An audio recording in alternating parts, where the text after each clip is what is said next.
Welcome back, everyone, to the Auburn Blitz. Andy and David here with you up until 1 o'clock today. Thank you so much for being with us. A very special guest. We are treated to have former Auburn offensive coordinator Al Borges with us on the phone line. Coach, how you doing today? I'm doing great. Whenever you're retired and you don't have to worry about game plans and all that stuff, man, I got no stress. Only decision I got to make is what flavor ice cream I'm going to eat tonight. And what would that be? I don't know. Hey, when it gets to that point, I'll make the decision. There you go. Thank you so much for being with us. Everybody obviously remembers what a great time that was at Auburn, 2004 through 2007. Some of Auburn's most successful years, looking back on it, that 2004 season, just a triumph, undefeated. But first of all, let's just catch us up on what you're up to these days, like you said. I mean, where are you and what's going on in the life of Al Borges? I'm basically in Ann Arbor, Michigan. Now, I live in Saline, which is just outside of Ann Arbor. But what I do during football season is I do a weekly YouTube with WTKA, which is a radio station with Sam Webb, who's a big Michigan deal. And I go in every week. I go to the games, sit in the press box. I'm a media member, which gives me the EBGBs every time I walk up there. You know, I go, oh my God, I'm media. Are you kidding me?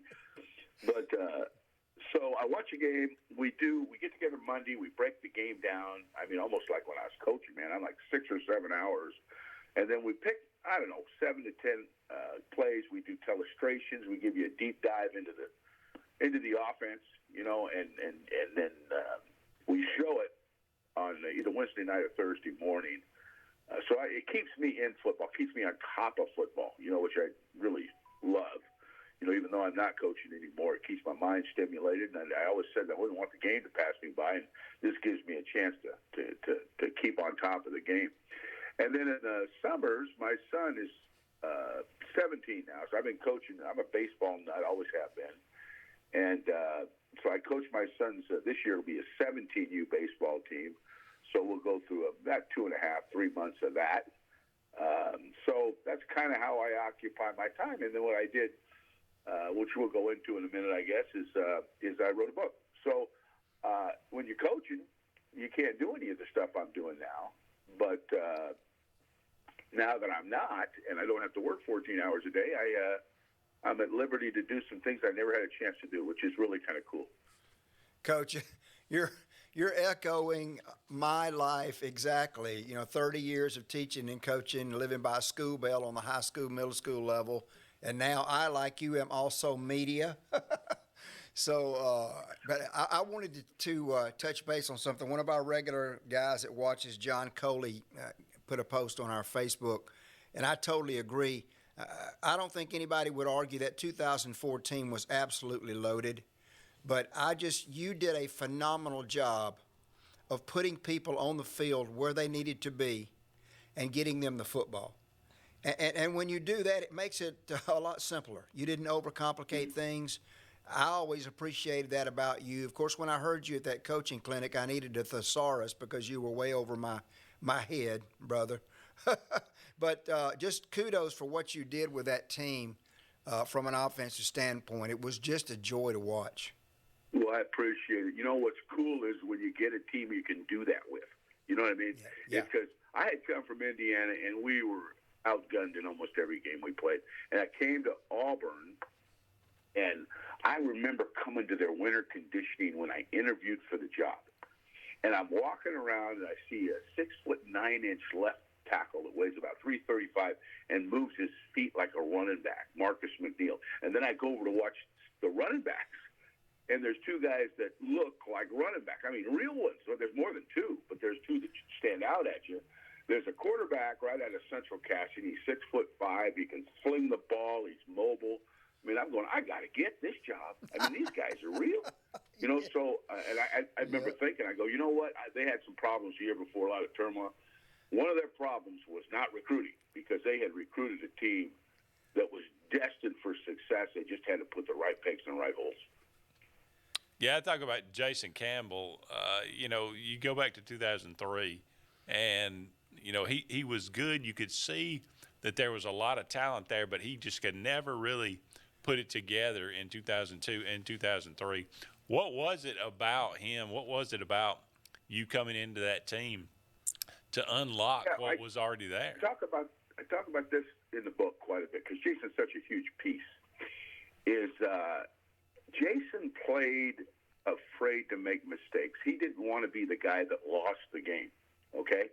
I think that was a big part of it. And the way they played, they were so run-oriented that he was forced to pass in a lot of what I call must-pass situations, okay? 3rd down and 7 or whatever, you know what I mean? So the two things when I came in, when I addressed the Jason Campbell situation, is one is I wanted him to play with a let-it-rip mentality. Hey, I'll call the plays.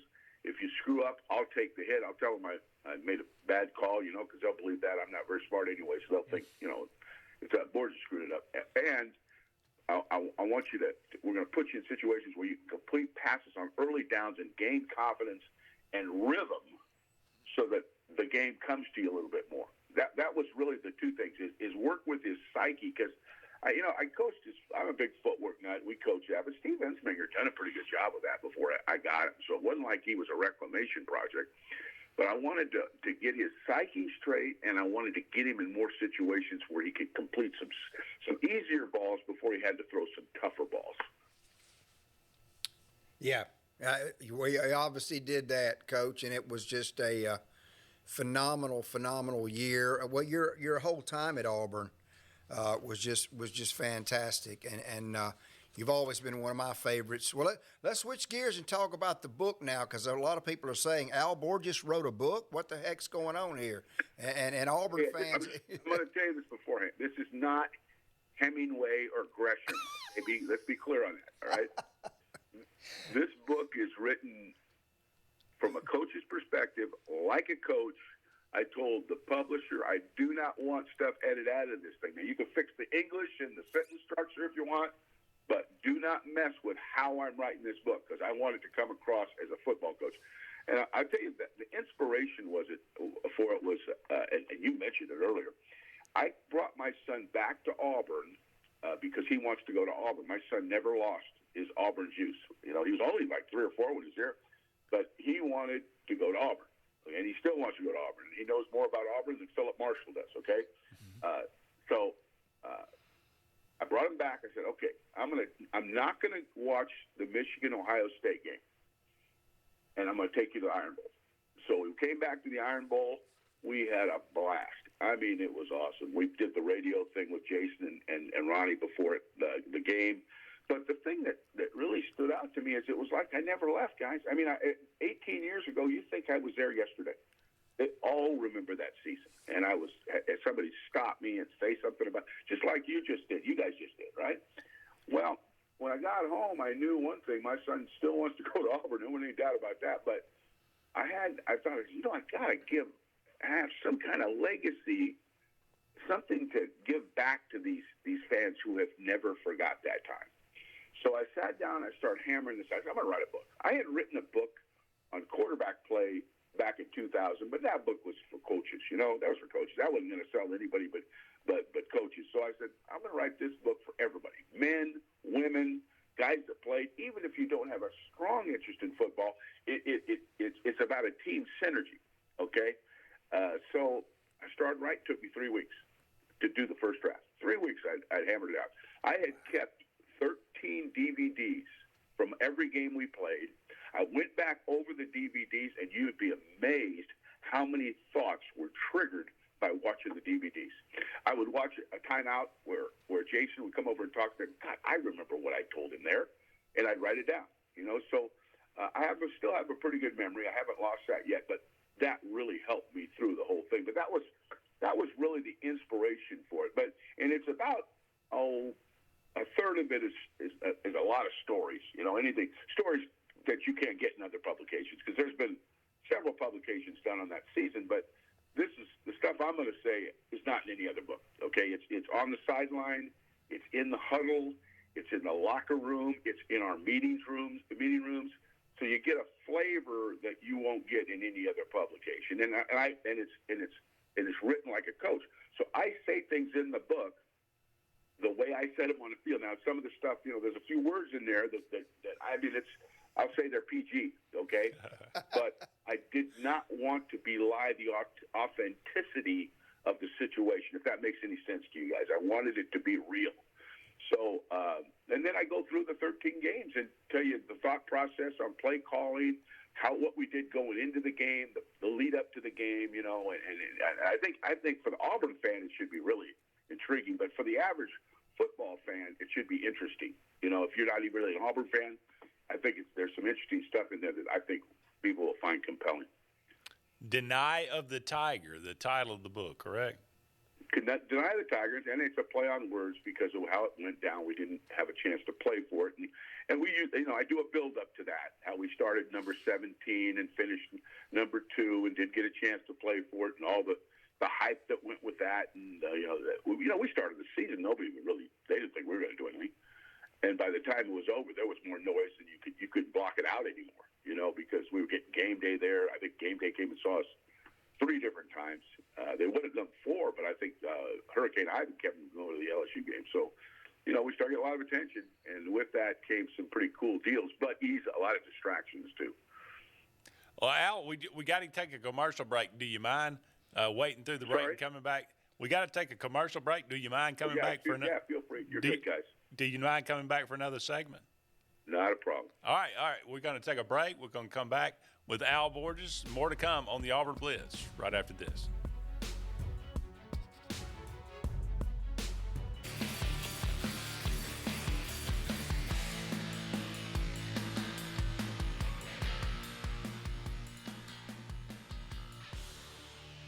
Welcome back, everyone, to the Auburn Blitz. Andy and David here with you. Just a few more segments left in today's show. Going to go back to the phone line and continue to welcome our special guest, Mr. Al Borges, former Auburn offensive coordinator. Been quite a few different places in your career. A lot out there on the West Coast, but always known for great offenses and some really special ones at Auburn, especially the undefeated 2004 season. That's what we were talking about.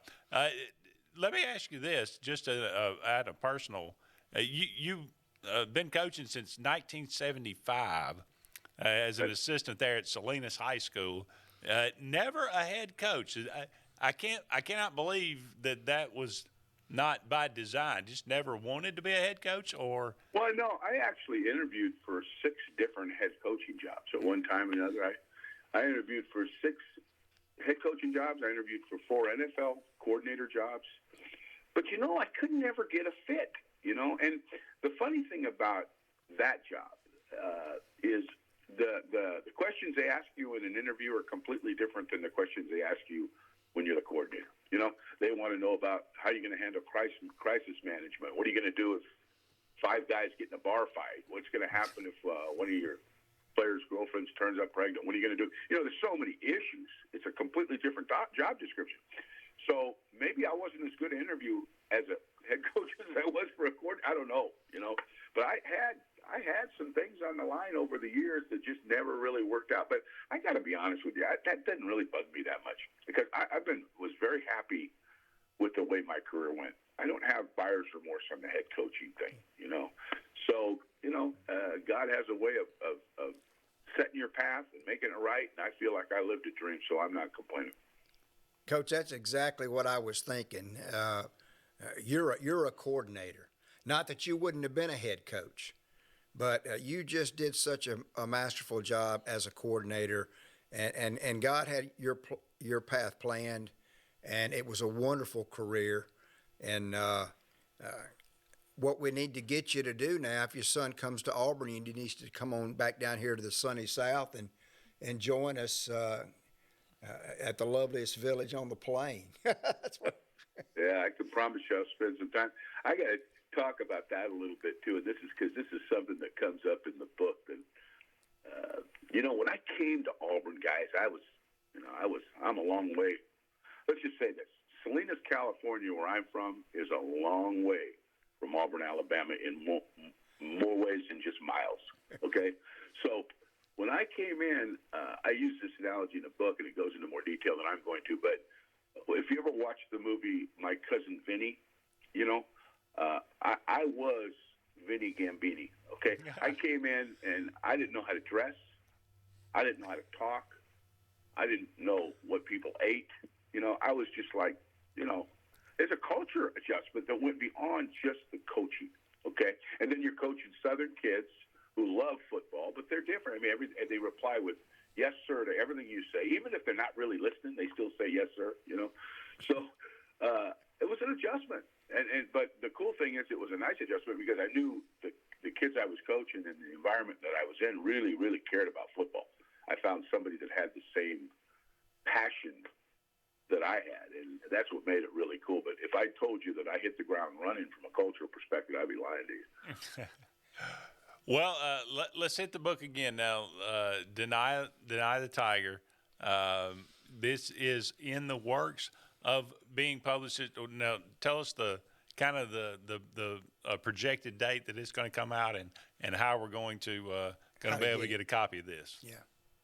Yeah, it's right now. We have completed. I've already the edited version of it. They're done with that. Next part of publishing a book is they go through what they call typesetting and imaging. There'll be probably 35 to 40 images in the book. Timely images. They'll be chronological. You'll see a lot of things that way, from just action shots to when my first son was born right after the season, and we found out about it during the season. I talk about that a little bit, and there's images of that. So after the imaging's done, then you work on the book cover, which all of them takes about a month. So when it's all said and done, you're looking at beginning to middle of August, as late as possibly late August. But they told me that it would be done by August, and I told them that we got to make it so that happens, so that it's before football season. I wanted to be able to present it during football season and then make it a possible gift for Christmas. So they ensured that that's going to happen. So we're on time. Everything's on schedule. So and as soon as it comes out, I'm going to come back and kind of do the rounds again and tell everybody that it is out and how to go about it. It'll be available in all the most popular book outlets you can speak of: Amazon, Bucks Books, Barnes & Noble, you name it. You'll be able to get it darn near anywhere. So. Well, absolutely looking forward to it. Can't wait to get the read. Like you said, I mean, it's coming from a coach's perspective and being a part of one of the most cherished seasons, looking back on it in Auburn history, thinking about that year and everything that went along with it. You'll always be a part of that. You'll always be, I think, a fan favorite because of it. And we really appreciate you being on the show with us today. Oh, it's great. We'll come back and do it again when the book's out, guys. How's that? Absolutely. No doubt about it. Let's do that, Coach. Thank you. As a former coach myself, retired, thank you for everything you did, especially for Auburn football and through your career, your care for young men. And I can't wait to meet you and hang out with you when you come back for the release of the book. And we'll push it very hard and make sure we get you back on the AuburnBlitz. Thank you so much, guys. I appreciate your time. Absolutely. Take care, Al Coach. Borges, former Auburn offensive coordinator. With the book soon to be out around August, Deny the Tiger. Deny of the Tiger. Deny of the Tiger. Play on Eye of the Tiger. Yeah. I can't wait. Don't go anywhere. We'll be back with more of the Auburn Blitz right after this.